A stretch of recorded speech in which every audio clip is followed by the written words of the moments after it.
Hello students, welcome to Vyushika classes. Today we are going to start chapter electricity of class 10. Right? What is electricity? Electricity.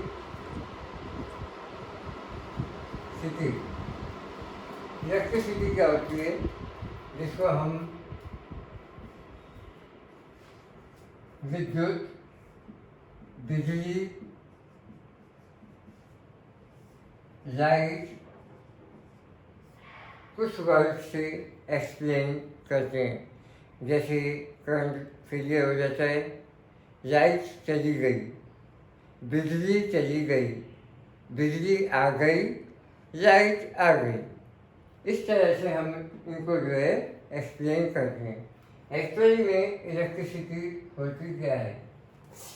बिजली light क्या है? अलग चीज़ है। Electricity अलग चीज़ है। Right? वो बिजली जाती नहीं है, इलेक्ट्रिसिटी जाती है। इलेक्ट्रिसिटी इलेक्ट्रिक करंट डिस्कनेक्ट हो जाता है तो हम कहते बिजली चली गई। अब इसमें जो है अपने पास इलेक्ट्रिसिटी क्या होती है? Flow of charge through a conductor. Electricity क्या है? Flow of charge through a conductor.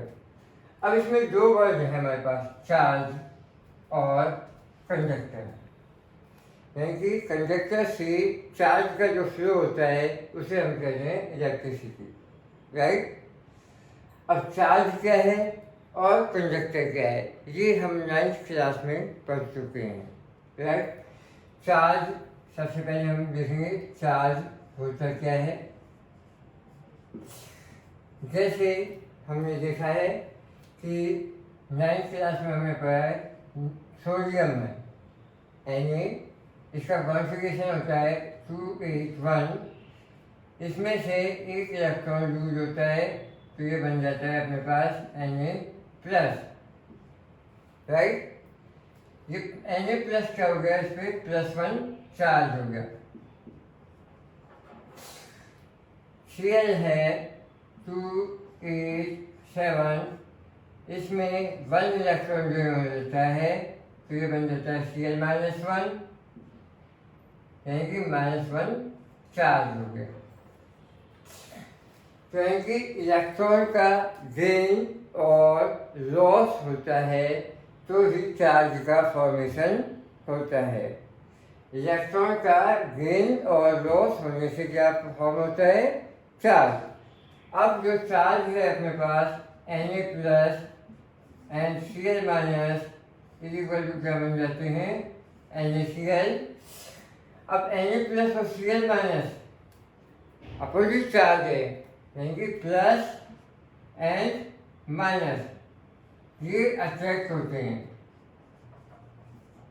और प्लस प्लस रिपेल होते हैं, माइनस माइनस रिपेल होते हैं। ये गए फोर्स, और फोर्स कौन सा है? Electro static force. यानी कि ये गेन हुआ है, ये लॉस हुआ है, जिससे चार्ज का फॉर्मेशन हुआ है।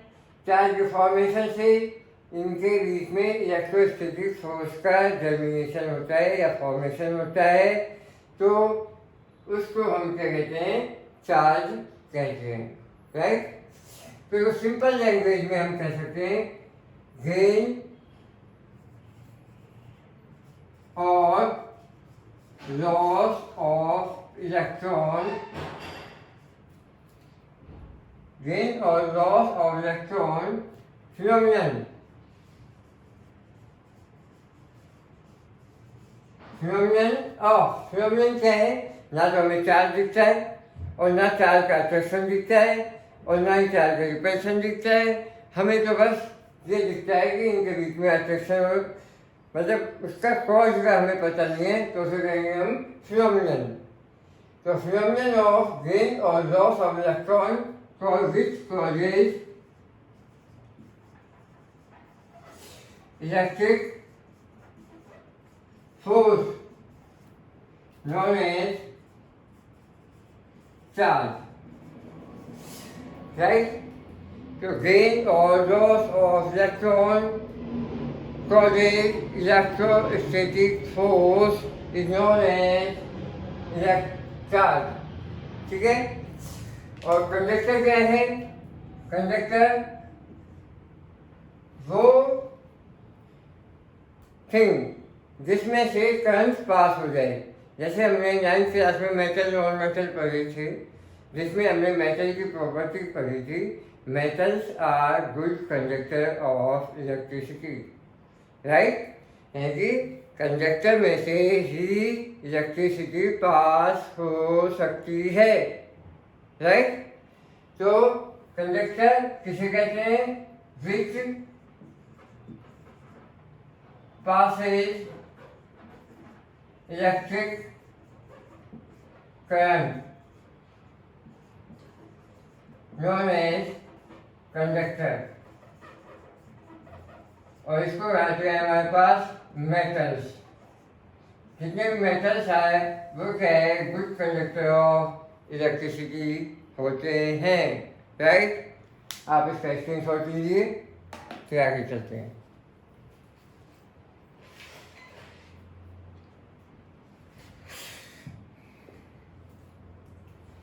तो ये हो गया हमारे पास चार्ज एंड कंडक्टर। और इलेक्ट्रिसिटी को हम सिंपल लैंग्वेज में बोल सकते हैं flow of charge through a conductor. और चार्ज क्या होगा? फिनोमिनन ऑफ गेन और loss of electron which causes electrostatic force known as charge. And conductor is material या substance which passes electric current through itself known as conductor, right.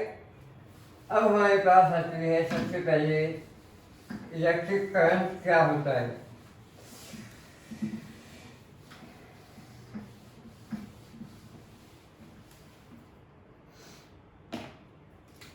Electric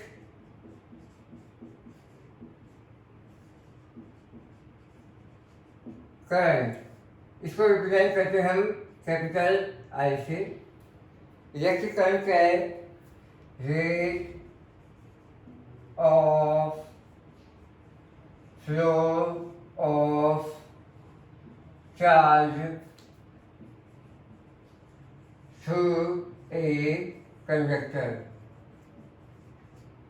known as electric current, right? इसकी दूसरी definition है हमारे पास current flows in 1 second through a conductor known as electric current। अब इसमें क्या है? Rate of, first definition में क्या लिखा है? Rate of. रेट ऑफ का मीनिंग क्या है? Divide by time. Rate of का मतलब क्या है? Divide by time. क्या है? किसको? Flow of charge. चार्ज क्या है? ट्यूब को फ्लो करने का। तो rate of flow of charge through a conductor is known as. अब ये हमारे पास कंडक्टर है, ठीक है। इसमें टी टाइम में क्यू चार्ज पास होता है। टी टाइम में क्यू चार्ज पास होता है, तो इलेक्ट्रिक करंट क्या हो जाएगा?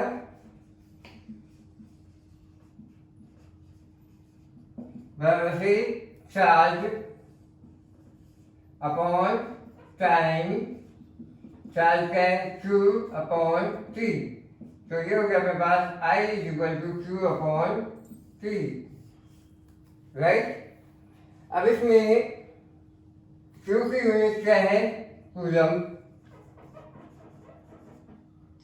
और टी की यूनिट क्या है, सेकेंड। तो इसकी यूनिट क्या होगी, कूलम पर सेकेंड, और इसको कंडेंस फॉर्म में कहेंगे हम एम्पियर, राइट। तो क्या लिखेंगे हम, its unit is coulomb per second और एम्पियर। इसका मेजरमेंट करने के लिए हम काम में लेते हैं इक्विपमेंट जिसे कहते हैं ammeter. Ammeter is use to measure current, और एमीटर को हमेशा, ammeter is join in series in circuit. जब हम सर्किट में ज्वाइन करते हैं तो एमीटर को हमेशा सीरीज में ज्वाइन करेंगे। अब सीरीज में कैसे ज्वाइन करते हैं वो हम इस चैप्टर में आगे स्टडी करेंगे, ठीक है। अब इसमें ये जो चार्ज है, हमने अभी चार्ज पढ़ा है, चार्ज को रिप्रेजेंट करते हैं हम Q से। चार्ज को किससे रिप्रेजेंट करते हैं, Q से। अब चार्ज जो है फॉर्मेशन होता है किससे, इलेक्ट्रॉन से, इलेक्ट्रॉन के गेन और लॉस से। जैसे कोई ये बॉडी है हमारे पास, इस पे हमने 2 इलेक्ट्रॉन्स दिए हैं इसको। अब इसमें जो चार्ज हो जाएगा Q equal to 2 into E। 2 क्या है इसमें, नंबर ऑफ इलेक्ट्रॉन, और E क्या है, चार्ज ऑफ इलेक्ट्रॉन। तो Q इक्वल टू क्या हो जाएगा, NE। इसमें E की वैल्यू कितना है, 1.6 10 की पावर माइनस 19, ठीक है, कूलम। E की वैल्यू फिक्स है, इसमें कांस्टेंट है, जिसकी वैल्यू कितनी होती है, 1.6 10 की पावर माइनस 19। और कोई न्यूक्लियस है, न्यूक्लियस का चार्ज निकालना है हमें, तो न्यूक्लियस में क्या होते हैं, एटॉमिक नंबर Z, Z होता है। तो चार्ज ऑफ न्यूक्लियस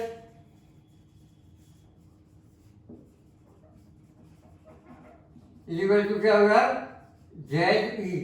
Z क्या है, एटॉमिक नंबर, और E क्या है, चार्ज ऑफ इलेक्ट्रॉन। इलेक्ट्रॉन और प्रोटॉन के चार्ज की वैल्यू सेम होती है, 1.6 10 की पावर माइनस 19। अब न्यूक्लियस का चार्ज निकालना है तो उसमें क्या होता है, न्यूक्लियस पे पॉजिटिव चार्ज होता है, क्योंकि उसमें क्या होता है, प्रोटॉन्स होते हैं, और प्रोटॉन्स पे जो चार्ज होता है वो होता है पॉजिटिव होता है। तो हम Q की वैल्यू इस बेस पे हम निकाल सकते हैं। चार्ज की value Q equal to NE, formula है number of electron into charge of electron. E की वैल्यू कांस्टेंट होती है 1.6 10 की पावर माइनस 19, और न्यूक्लियस का चार्ज निकालना है तो उसके लिए Z क्या है, एटॉमिक नंबर, E क्या है, चार्ज ऑफ इलेक्ट्रॉन। तो ये इस बेस पे हम चार्ज की वैल्यू फाइंड आउट कर सकते हैं, और ये हमारे पास हो गया इलेक्ट्रिक करंट की वैल्यू, राइट। नेक्स्ट टॉपिक हम आगे स्टडी करेंगे।